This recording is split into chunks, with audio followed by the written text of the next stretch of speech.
Magandang araw ng Miyerkules mga kaibigan, mga kababayan, September 25, 2024. Meron po tayong update ngayon sa lagay po ng ating panahon. Pero before that, huwag niyo po munang kalimutan i-like at i-subscribe ang ating YouTube channel. Then pahit ka rin po ng notification bell, pakiusap naman po. Maraming salamat po. So mga kaibigan, ang pagkatala po natin ng ating panahon ngayong umaga po ng Miyerkules, no?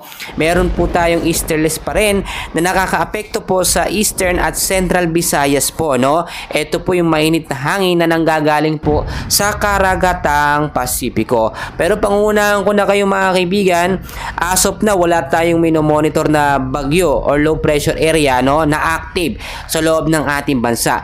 Pero may potential po ng sama ng panahon na nabubuo po, no? Dito po sa may bandang extreme Northern Luzon, no? Sa paglipas po ng mga oras within 24 to 48 hours ay posible po itong lumakas at maging isang ganap po na bagyo. Ito yung sinasabi po natin na posibleng isang bagyo na humabol po bago po matapos ang buwan nga po ng Setyembre.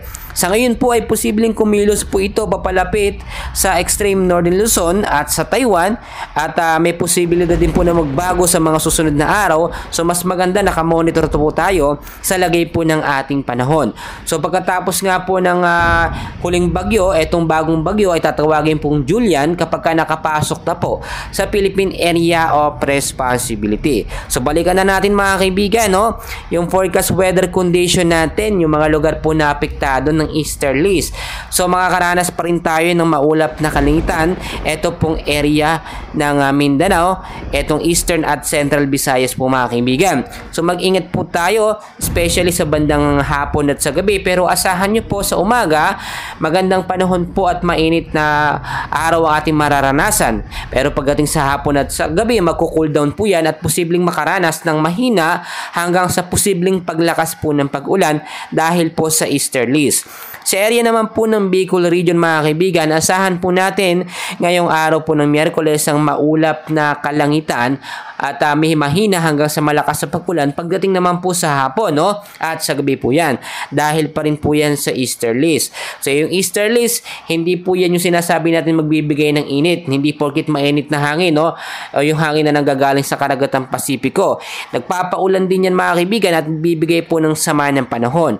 So majority naman po sa Metro Manila, mainit po na kalangitan ng mararanasan dyan, mainit na panahon. Pero sa hapon at sa gabi, magko-cool down po yan at may posibilidad din po ng magkaroon ng pag-uulan.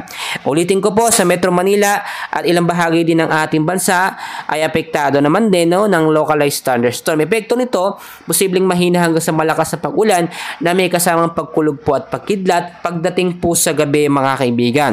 So mga kaibigan, patuloy ko kayong i-update. Yan lamang pong lagay ng ating panahon, no, ngayong September 25, 2024. And please huwag kalimutan mag-like and subscribe for more weather updates. Maraming salamat po.